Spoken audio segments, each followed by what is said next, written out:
And we are live. All right, great. Perfect. All right, so it looks like we don't have anyone on right now. So everyone who's joining, going to give it a second here, and then we'll go ahead and get started. All right.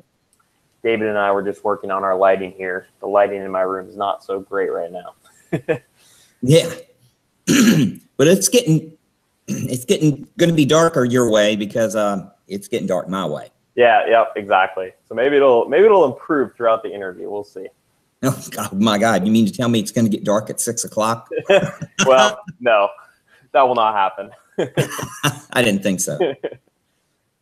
All right, so we can go ahead and get started, and people can jump on as they jump on. Sure. So I am happy today to have with me David Shea, who I found out about through Audrey Halverson, who I interviewed a couple weeks ago. Partner in crime. Sorry, what was that? Partner in crime. Yes, partner in crime. And David, you said you would do anything for her, so you said you would do this interview. Yeah. And now it's recorded. So Audrey, if you're watching this, you have heard it. He's doing this favor for you. So thank you. Thank you for joining. Oh, sure. And so David works as an actuary in Virginia, and I'm going to go ahead and ask him, kind of similar to a lot of the other interviews that I've done, I'm going to ask him several questions about the profession itself and about his experience in the career. And I've done kind of a series of actuaries, and actually coming up after this next week and the following week, I'm going to be interviewing some people that have PhDs in math that have gone a little bit of a different route. So this is kind of the end of the actuary series for now, and then I'm going to jump back into doing more actuaries later. Okay. So once again, thanks for joining, David. Sure. And to start off, I wanted to ask, I like to ask everyone this, is when did you first hear the word actuary? That's very easy for me to remember. I was at a job placement office, and I was unsure what I wanted to do. I was teaching high school. I had a degree in math and an education certificate because at the time I really didn't know what else to do with a degree in math. Now, we're talking back in the Mesozoic era, so way back. That far back. Yeah, that far back. And so I just thought, well, I love math. I guess I'll teach it. It was okay, but I just wasn't satisfied. I wasn't getting challenged the way I wanted to be. And my wife suggested to go talk to a job placement person and see what's out there. And he asked me, had I ever heard of an actuary? And I said no. And so he proceeded to give me the the Reader's Digest version, basically saying, if you're good in math, this might be a good career path for you. Right. So yes, I remember very distinctly when I first heard the word. Wow. That led me on the path. I wished I knew who that guy was. Well, he gave you a great career and a great challenging career. He got me on YouTube. Seriously, you're a YouTube star now. So I mean, can't get better than that, right? Absolutely, absolutely. So then you ended up going to school, and where did you go to school, and what did you major in? I went to school at Old Dominion University in Norfolk, Virginia. I majored in math. Now, interestingly enough, for me, math was not my best subject grade-wise. My best subject was English, but I had a passion for math. Okay. And that made all the difference to me. So the only thing I can tell anybody out there right off the top is follow your passion, follow your heart, and you will be satisfied. And so, like I said, math wasn't my strongest subject. I mean, I was a solid B student, but I had much better grades in English. Loved math. And so I majored in it at ODU and taught high school because, again, I didn't know what else to do with a math degree at the time. Right. And, so once I got into the actuarial profession and then started taking exams, they were a bit of a speed bump. just a bit? As they can be. And I will tell you this. I told my wife when I walked into part 2, that's how long ago this was, when I walked into part 2, which at the time was probability and statistics. I told her, if I didn't pass this time, it's plan B. Because I felt like I'd already failed it once. And, you know, at that time, you took them once every 6 months. Right. So, you know, I'm staring down the barrel of God knows how many years. And fortunately, I did pass it. You passed on that one. That's good.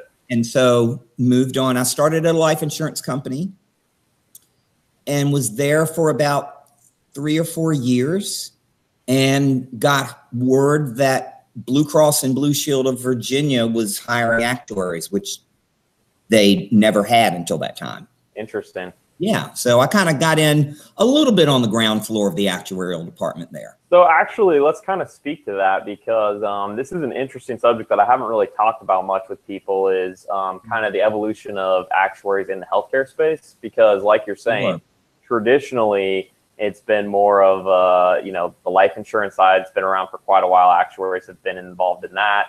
Property casualty, you've seen a lot of actuaries, and then in like the shipping industry, insuring ships, like a long time ago, things like that. Right. So can you talk to or speak to a little how actuaries started getting involved in healthcare and kind of your first experience in that? Sure. It's probably, I'm sure it predated my experience at Blue Cross, but probably not by much.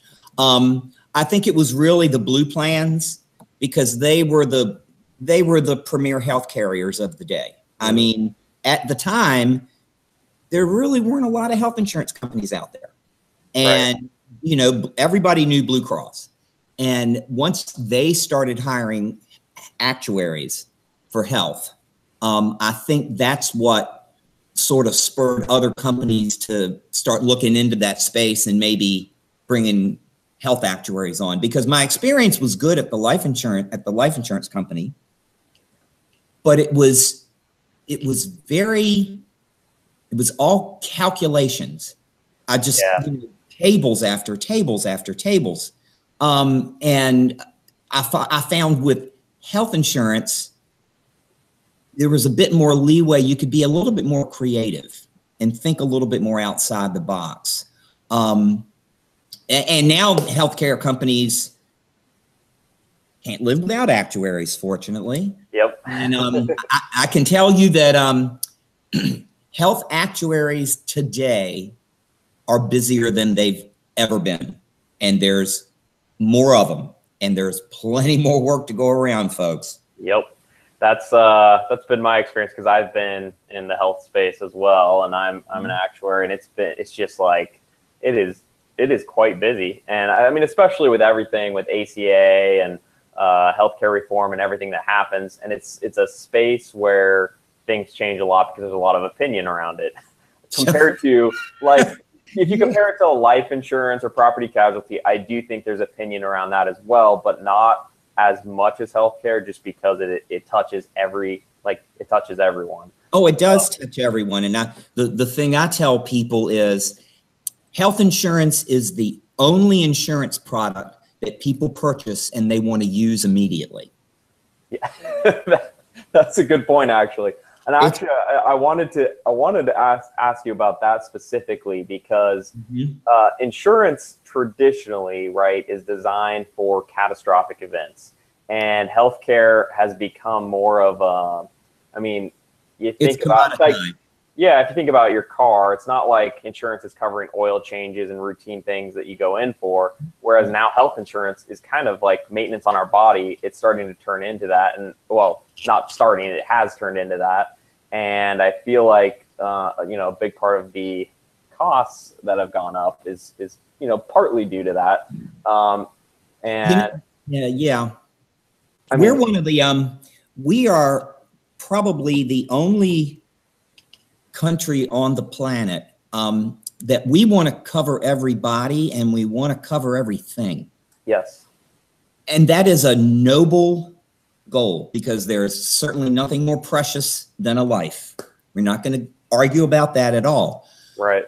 But obviously there is a cost to that philosophy. Right. And that's what we're seeing. You know, you bring up a good point. I do tell people every now and then when they are complaining about their health insurance premiums, and admittedly, the cost of health care is high, therefore health insurance premiums are high. Yep. We'll just get that out there. So, but I asked them, I said, would you think for 1 minute to go get your tires rotated and then bill your insurance company for it? Right. Of course, they laugh. I said, okay, well, think about this. You can go to the doctor and get a checkup and the insurance company pays for it. Yeah. What's the difference? Of course, the difference is you're talking about somebody's life. Right. So that gets to your point of, you're right. It touches everybody. Yep. No, exactly. That's interesting to hear because, you know, I don't think it's necessarily good or bad or either way. It's just, it kind of is what it is. And I think that's kind of why it's become a little more complicated and so much more involved, though, is the fact that it's gone from something that was intended to be a catastrophic type coverage to something that's more routine, I guess. Everything. Yes. And so it's almost like, people do sell dental insurance, and rarely do people have catastrophic dental events. So dental is really a form of a prepayment type thing, you know? Yes, that is a very good point. Mm-hmm. And so, you basically were in life insurance for 3 years, and then you went into healthcare, and you've stayed in healthcare, right? Your entire career after that? I did. I worked, I stayed at Blue Cross and Blue Shield and all of its iterations thereof, and it eventually became part of WellPoint. And so I retired from there after 26 years, and I took a much needed year off. And then I went back to work part-time for the Bureau of Insurance in Virginia. I happened to know, after working on the other side of the fence with those folks for so many years, I knew they did not have a health actuary on staff. Ah, interesting. Okay. Every time we had to deal with rate filings, I knew there was a consultant on the other end. So and with the advent of the ACA, I thought, well, they're probably going to need some help. So I've been very, very blessed. I've been there since February I've been there a little, almost 7.5 years. Okay. I'm also blessed enough to be able to work from home. That is very nice. I work from home as well. It's wonderful. And you did mention, the ACA and all that. This is absolute crunch time for me right now. Yeah. But hey, it's 8 o'clock at night. My day is done. That's good. Yeah. Except for that I'm interviewing you. I know. Absolutely. No, this is fine.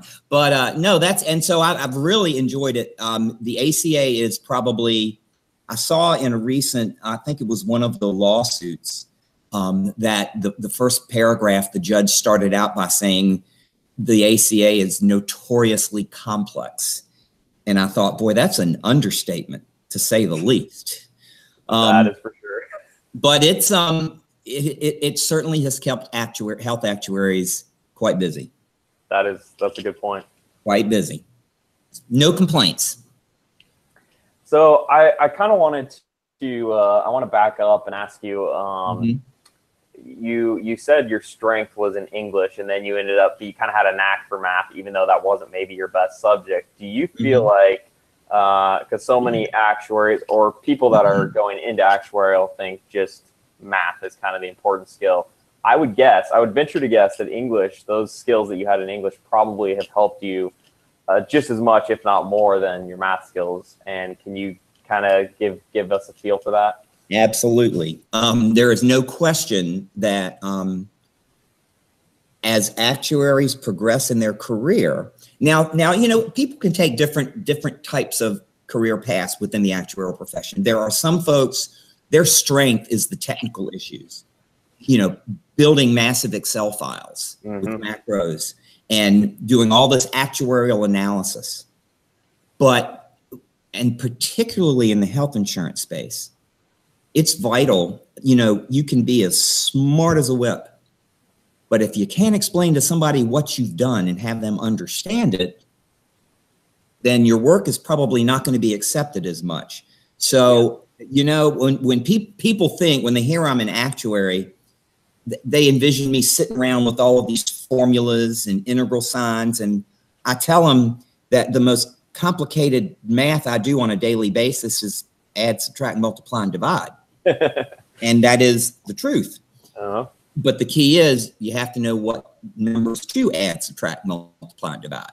Correct. That's where the actuarial skill comes in. But no, going back to the English now is I'm probably honing those skills more now than I am my math skills. Because the challenge is to take something very complicated and distill it enough that most people can understand it. Yep. We have to write consumer-friendly narratives about the rate increases that insurance companies have filed and what are the driving forces behind them. Well, I can certainly look at a page of numbers and read all the actuarial jargon and understand what's going on. But the consumer is going to look at that stuff and be totally baffled. So you have to turn that into some useful information.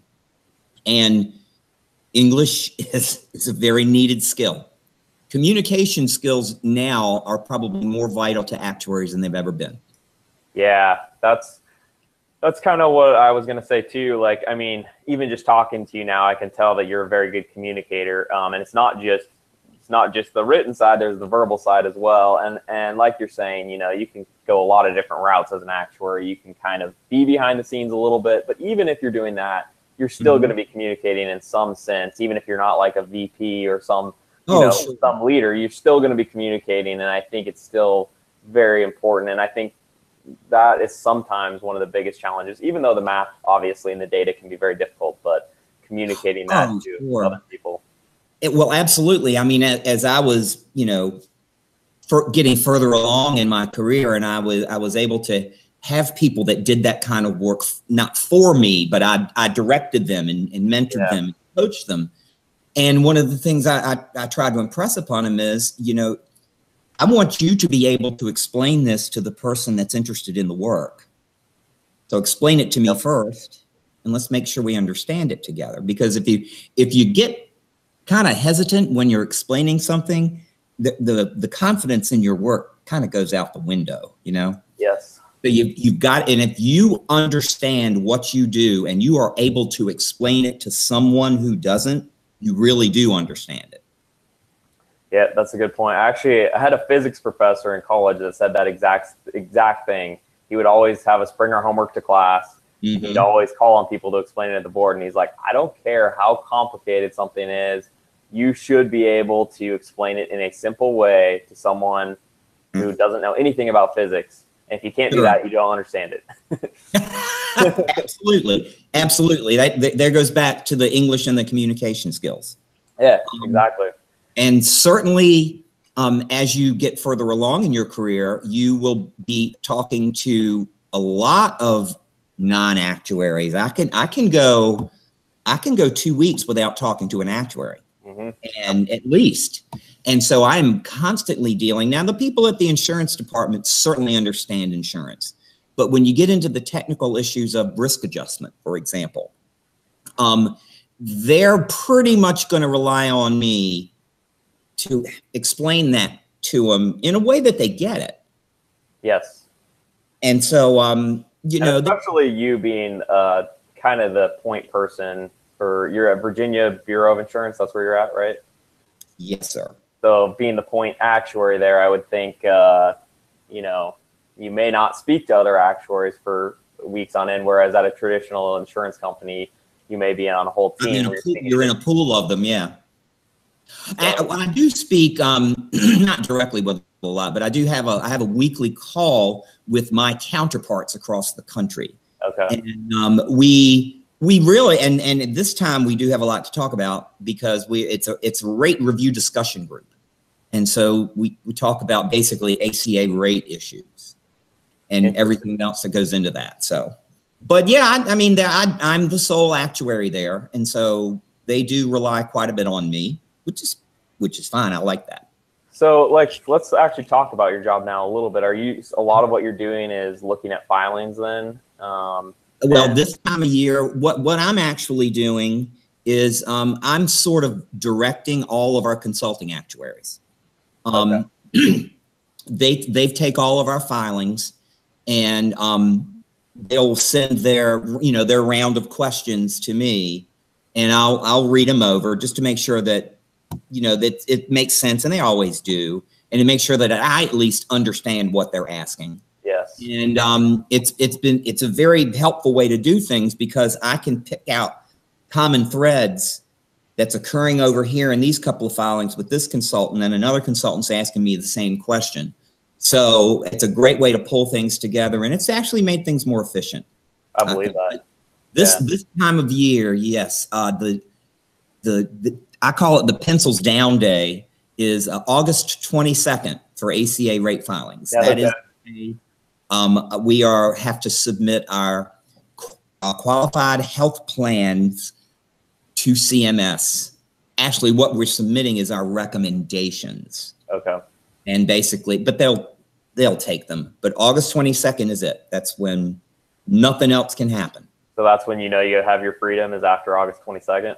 Well, then all the complaints start coming in. So okay. No, actually, there's so much going on with the ACA. You really, there have been times where I basically have to watch the news the night before to see what I'm going to be doing the next day at work. That's amazing. And so it's gotten a little quiet right now, which is a good thing. But no, it doesn't. The rate filing work ends, but you're really constantly keeping up with any changes that are going on. Yeah. And sort of listening to the political winds and which way they're blowing. So how do you think, and actually speaking of that, we don't have to go into any opinions here or anything like that, but with everything, with Trump in office, do you feel that your job is going to change in the next year or two with like the types of things you're doing related to ACA? Or what are your thoughts on that? Wow. Well, I'll tell you how good I am at prognosticating. Last May, a year ago, when companies were first submitting their ACA rate filings, I remember telling people at work, I am so looking forward to a quiet year. And it was anything but. I believe that. 2 months into the rate filing system, Congress said they're not going to pay cost sharing reduction amounts to insurance companies anymore. That's billions of dollars, and companies are required to offer these plans. Yes. So then there was a lot of scrambling around, and you may recall at this time, this was in, early summer of 2017, every other day there was talk of repeal and replace. Yes. They were going to, I think they were going to hang the individual mandate in effigy somewhere. And I mean, that constant, noise creates an enormous amount of uncertainty.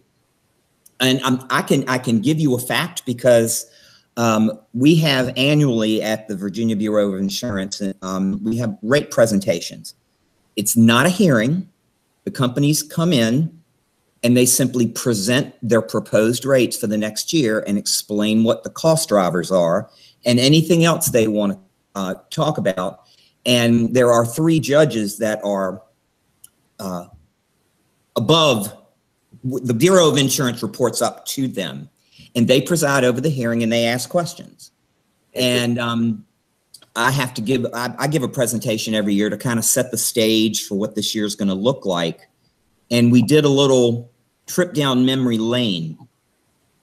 And one of the things they wanted to know was, with all of that activity that went on last year, how did the original rates that the companies filed in May, how did they change in August?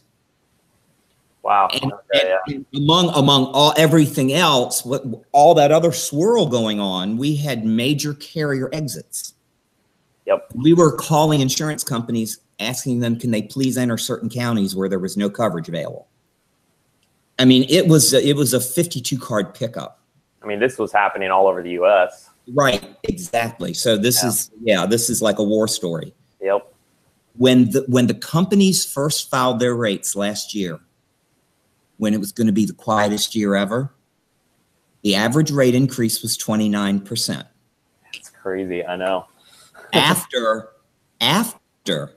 all of that hullabaloo, the average increase was 69%.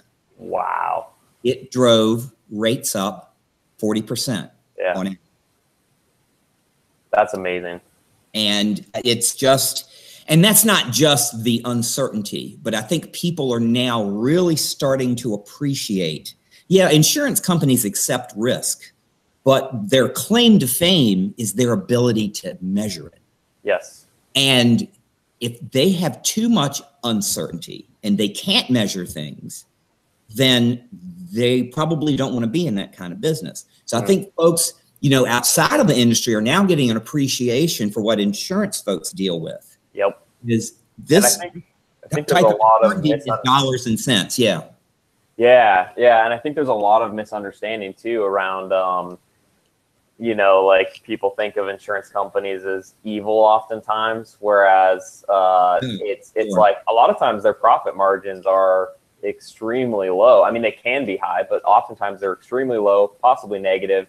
And they're almost like public utilities. Yeah. And like a lot of people don't realize that it's not necessarily what we kind of said at the beginning is the driver of all this is the actual cost of healthcare. It's not the insurance itself. A majority of your premium is the cost of healthcare. Yes. So, and government has seen to that. Yeah. With the medical loss ratios. So it's a good point. And it's like, it just seems like, and you're kind of speaking to this too, with like all the reform and everything that's going on. I mean, it's whether it's not really good or bad, all these different things. It's a cost bucketing game and who's going to pay for what where. Sure. And, speaking of the uncertainty, when the ACA was, working in a company like WellPoint, we were right on the ground following that from day one. Mm-hmm. And, there were enormous changes coming in the individual health insurance market. There was no question about that. There were some, relatively small changes in the small group market. But insurance companies weren't terribly afraid of it because they knew the rules going in. Right. They knew what the rating rules were. They knew what the benefit rules were. They knew they had to, everything had to have a metal level.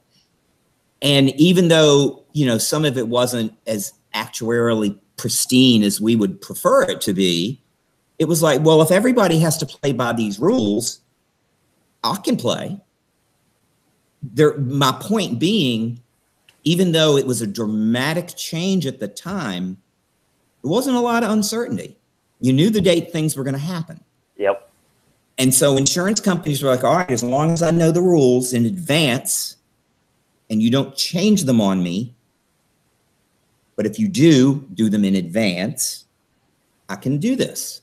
Totally. And the first couple of years, nobody knew what the heck was going on, but things were stable. And but it's gotten better. The market has gotten a little bit more stable. Insurance companies' financial results with respect to their ACA business, it's better than it used to be. And in Virginia, we have a new entrant into our individual market for 2019. So that's huge news. Oh, that's awesome. And that's happening in other states. And a lot of states, including Virginia, are looking very closely at opportunities to stabilize the individual market. I believe that. Do you think that any of that could be disrupted with all the political stuff that's going on, or do you feel like there's going to be any drastic change in the individual space? Well, if you listen or watch what the federal government is doing in certain instances, they're kind of slowly but surely getting out of the insurance business. I mean, they're turning a lot of things back over to the state. A lot of states are filing what's called 1332 waivers. Well, that's been in the ACA since the beginning, but nobody was paying attention to it. There was a little clause in there that said, You know, if states can figure out ways to not make premiums more expensive, to cover as many people, provide the same level of benefits, and not cost the government money, talk to us. Yeah. Nobody was for years. Now they're talking. There's an enormous number. I would say the majority of states have filed waivers that have been approved, and others are in the pipeline. And so they're slowly but surely clawing back some of the stuff to take care of their markets. You know, the federal government is great if they run the risk adjustment program. Wonderful. Do it all by yourself.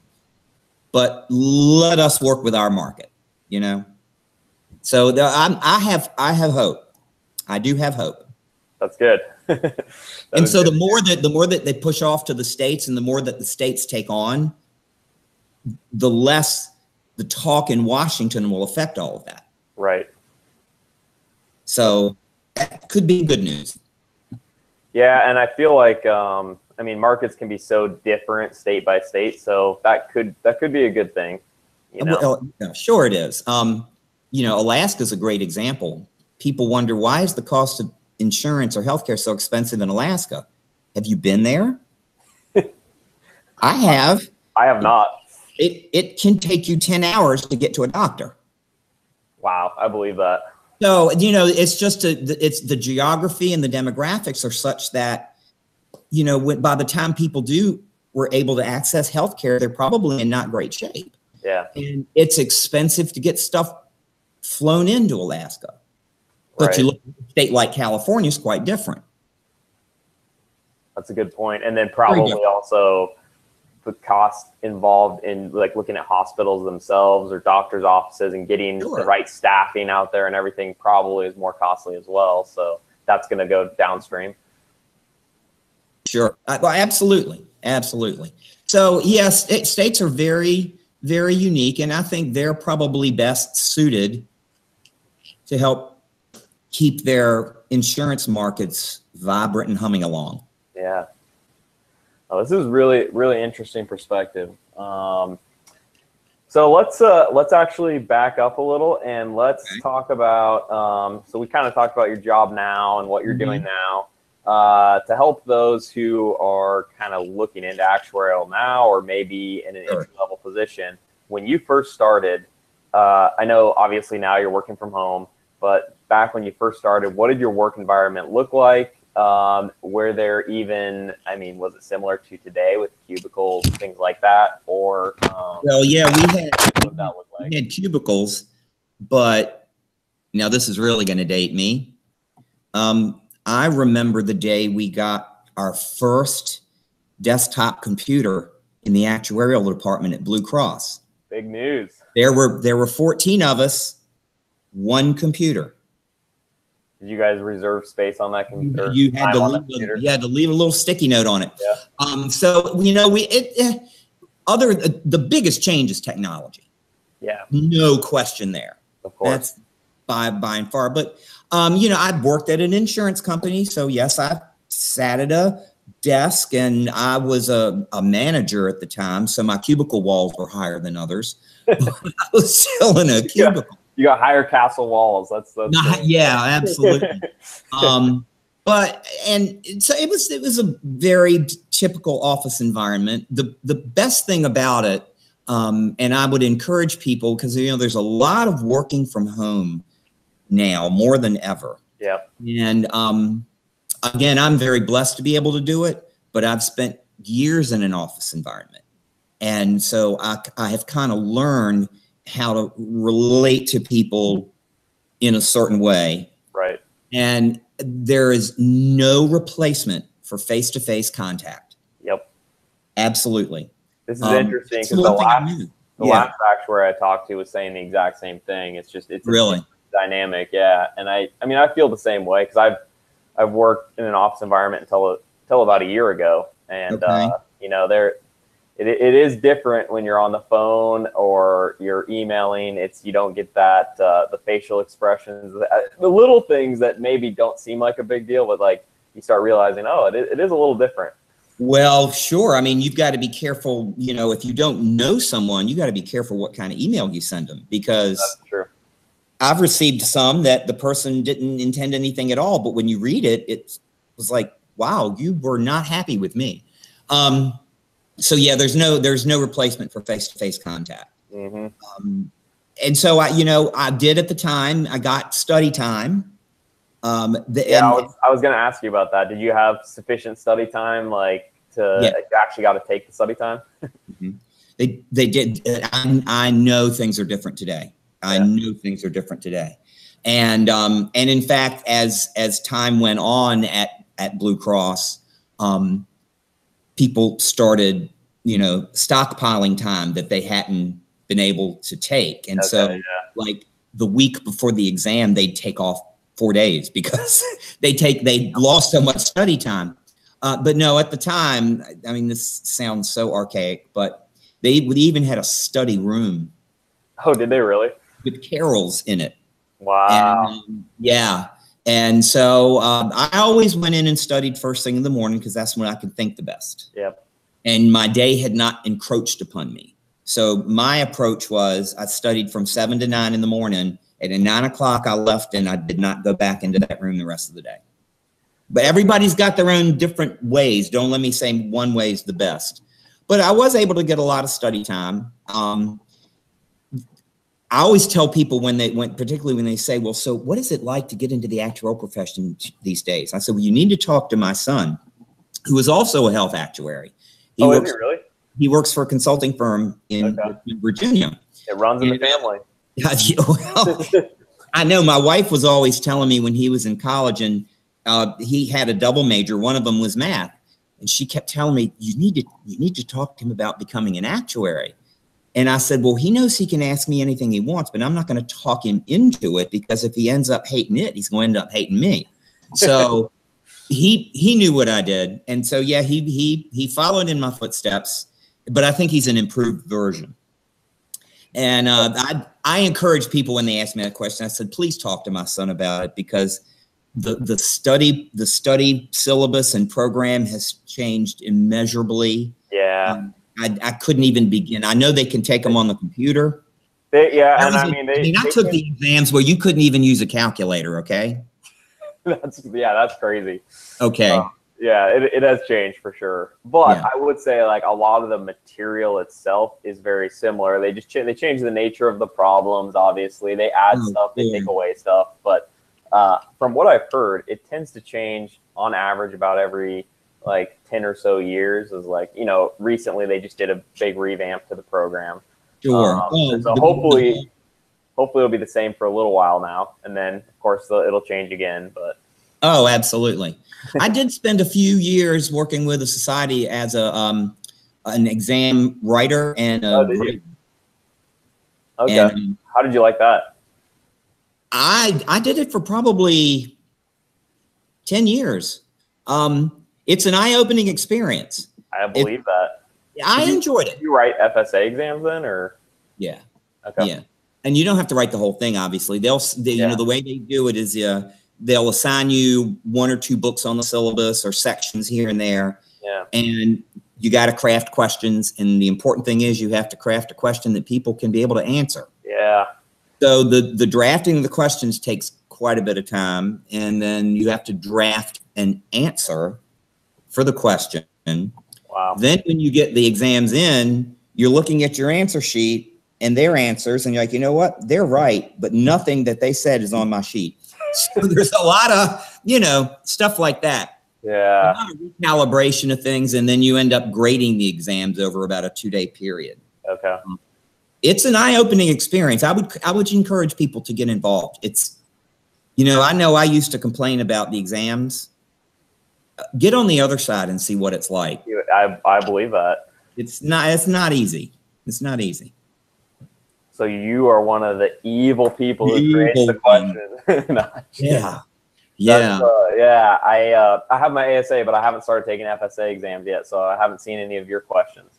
Oh, you're not going to. Mine, I haven't done that in like 15 years. Oh, okay, gotcha. Unless they start to resurrect things from the past. I mean, I don't know.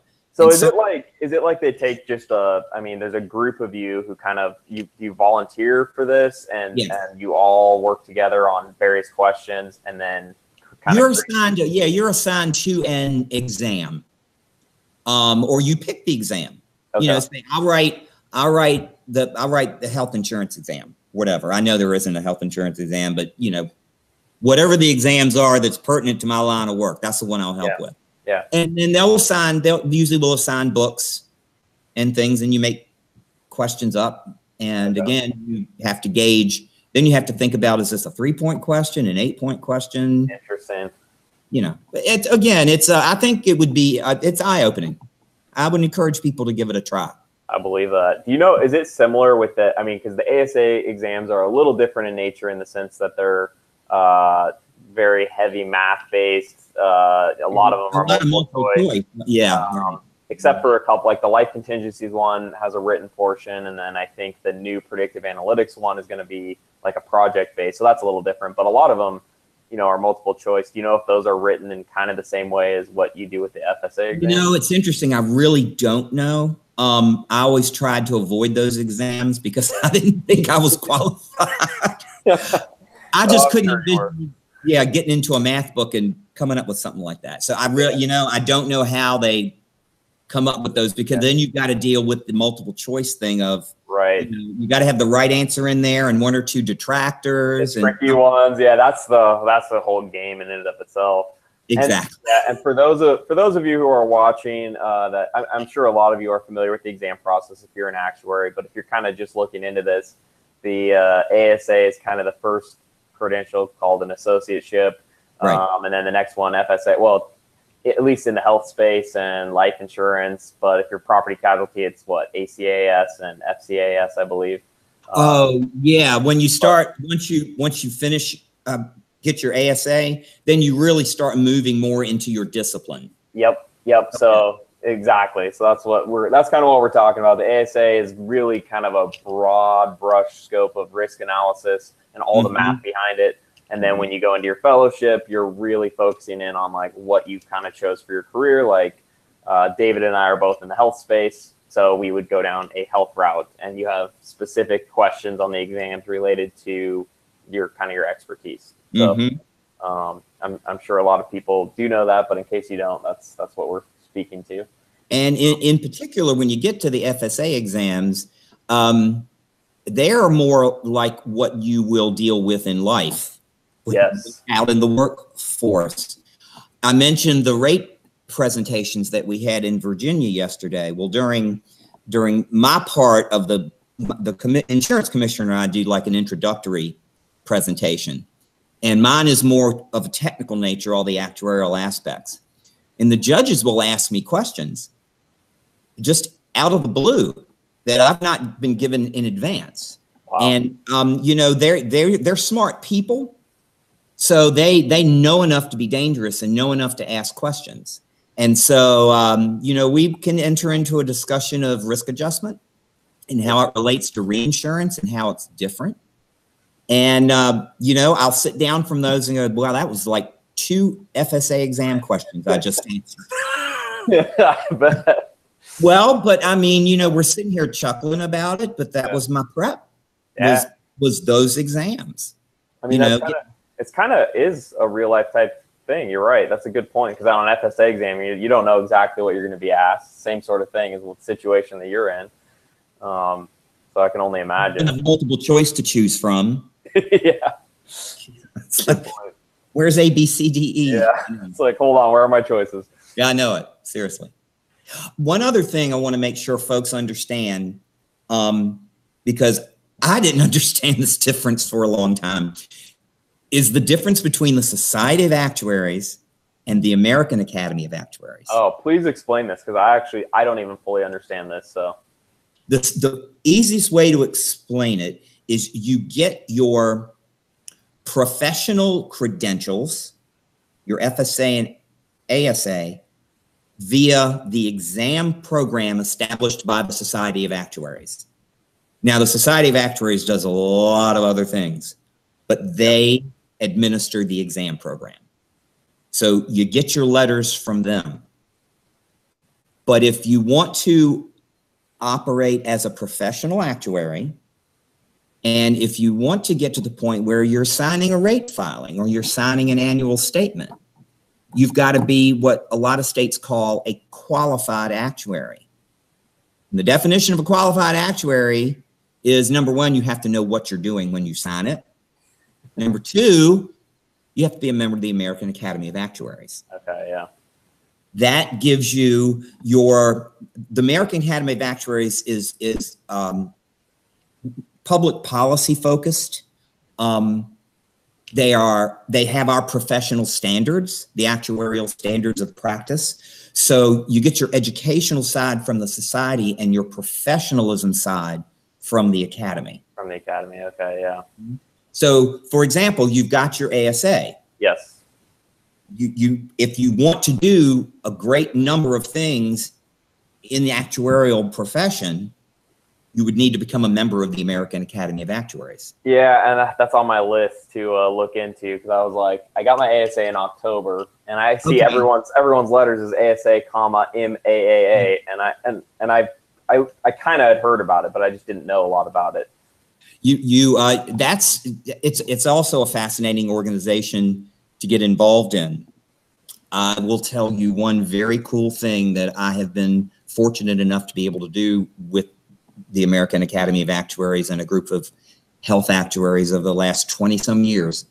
Once a year, when the new congressional group starts up in DC, we all convene on Capitol Hill. And the staff, the academy, has meetings scheduled for us. Now there's a group of 25 and we're split into like groups of 3 or 4. Okay. We go to meetings now these are all generally with staff people, but we meet with staffers of senators and congressmen. We meet with the IRS, the Department of Treasury. And people say, well, that's kind of cool. So what's the big deal? Well, the big deal is we are talking actuarial issues with the very people who write legislation. Yeah, interesting. And so I'll give you a very good example of a meeting we were in a couple of years ago. And the audience, there were 3 or 4 of us actuaries. We were on like a little panel discussion. And the room was filled with congressional and Senate staffers. And let me tell you something, those folks up in DC, the staff people of the congressmen, they're all sharp cookies. I believe that. They are very sharp. And did you volunteer to go to this? Yeah, and we've been doing this for quite a few years. Okay. And yes, you volunteer through the academy, call them up. I don't know the number offhand, but they're in DC and they would welcome anybody. But real quick, we were in a room. And at the time, the big issue they were talking about was selling health insurance across state lines. Interesting. And, we had several topics to cover. So I told them I said, well, I'll tell you what, when it comes time to talking about selling over state lines, I'll take that one. And I said a few things about it, but the one thing that stuck out to this particular person, and she came up to me later and told me, she said, I never would have thought about that. Now, these are smart people.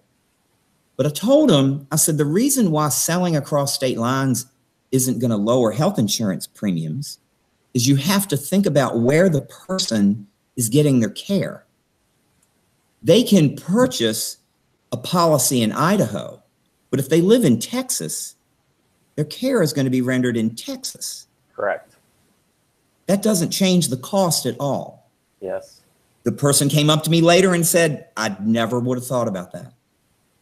And so this is one of these ways we're working with the academy, and there's lots of examples that I could give you working with the academy where you work on issue briefs that these people read.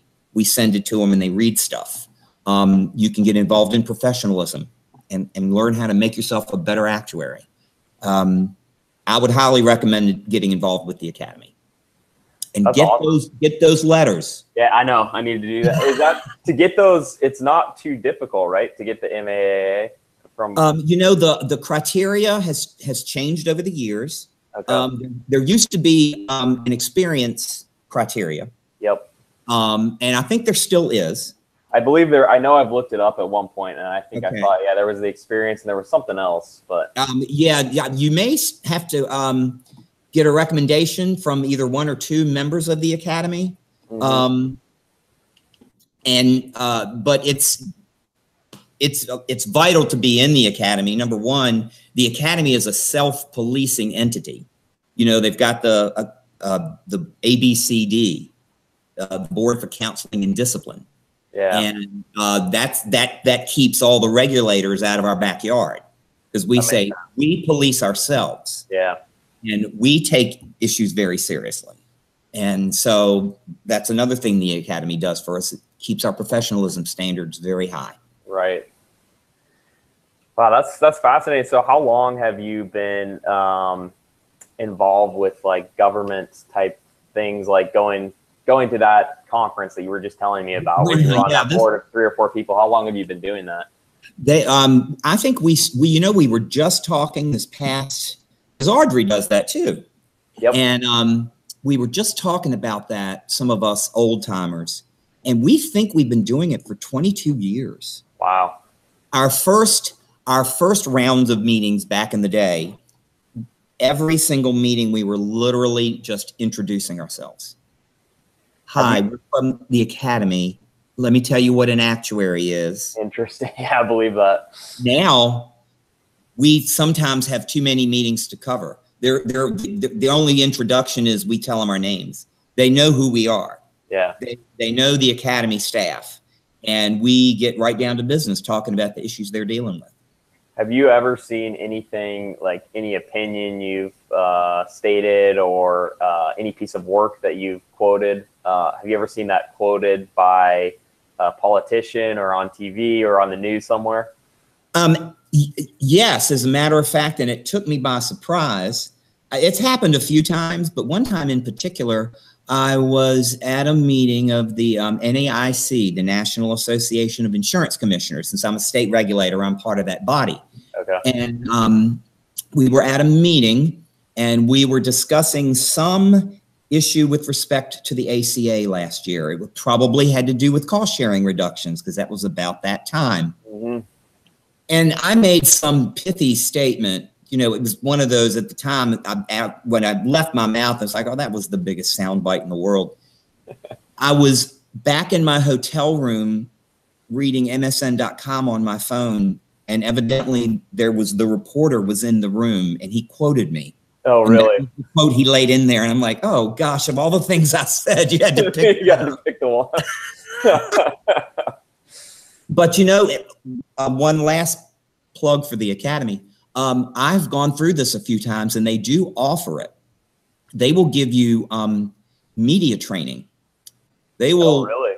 They will teach you how to do like a disembodied interview, like they do on CNN. You know, they're in 2 different studios. Mm-hmm. They will do that. I have talked to quite a few reporters over the phone through the academy, and it's always, David, are you available at 2 p.m. this afternoon? And it's 10:30.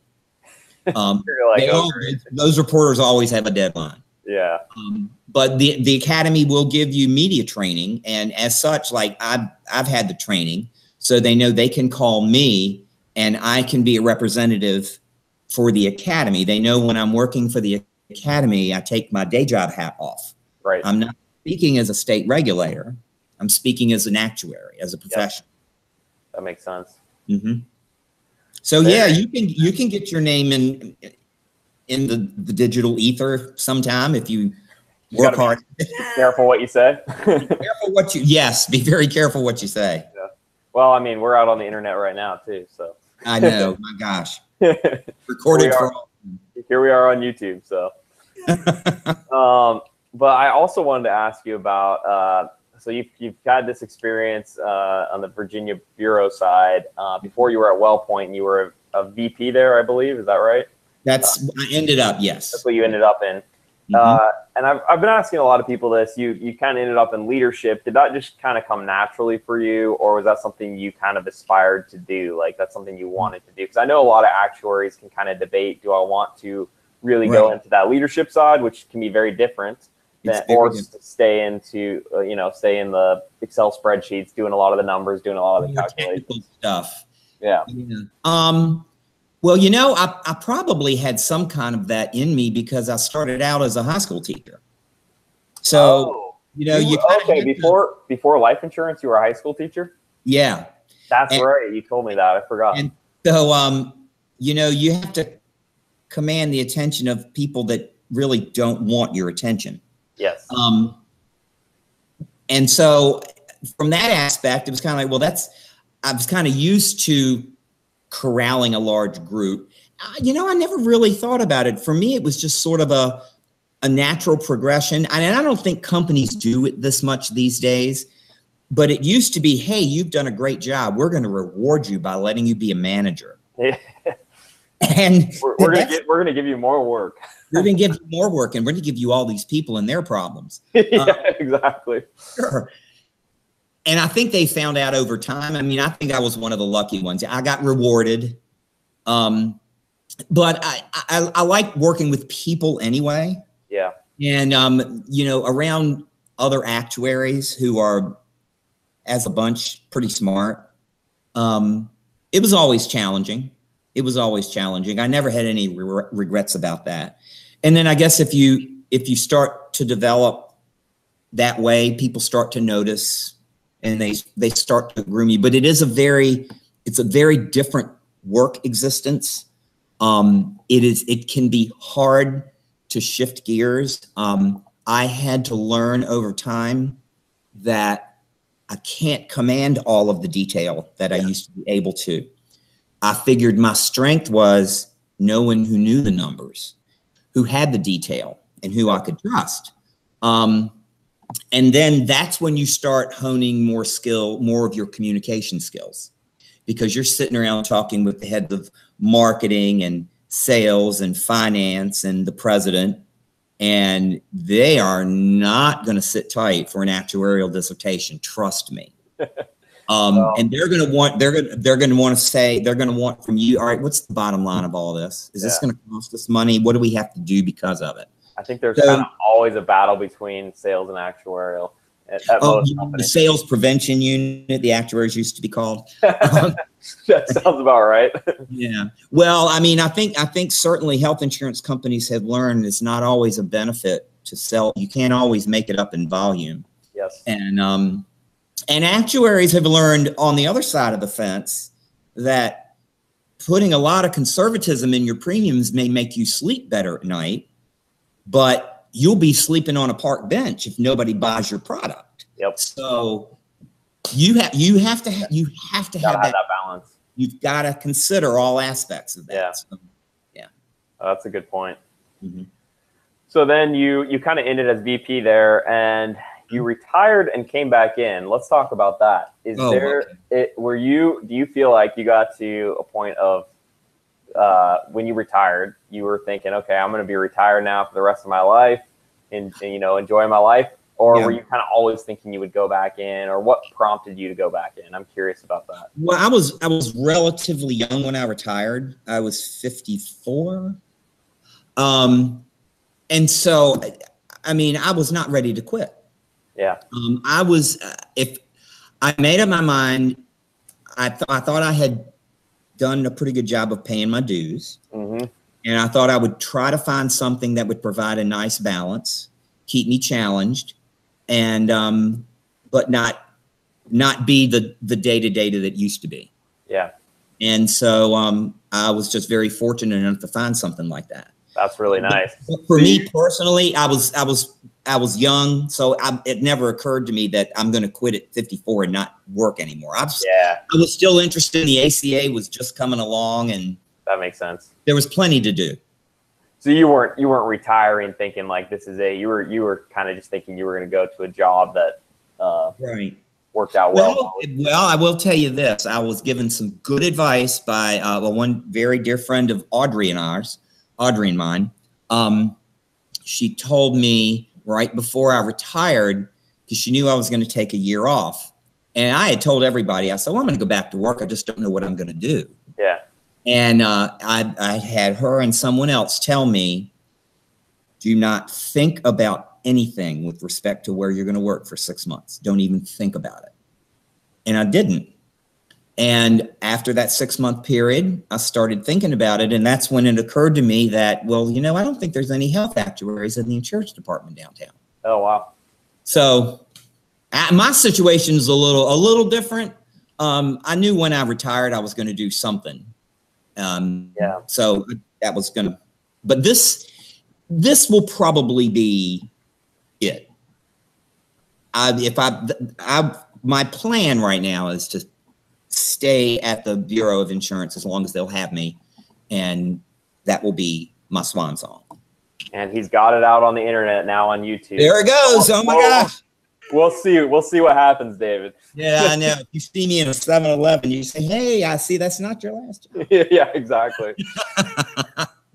So we're getting close to the top of the hour. I just have kind of one more question and then 2 kind of fun questions for you before we wrap up. But my last more actuarial type question is, the profession has been ranked by, I think it's U.S. News and World Report does these rankings of jobs. It's been ranked fairly high for quite a long time now, a number of years, as a great profession or a great career. Do you agree with that ranking, and why do you agree? Why do you agree or disagree with that? I agree with it, and of course, it's all a matter of your perspective, and everything's relative. I mean, for me, it's been a blessing to be an actuary and to be able to perform actuarial work and do the things that I've done.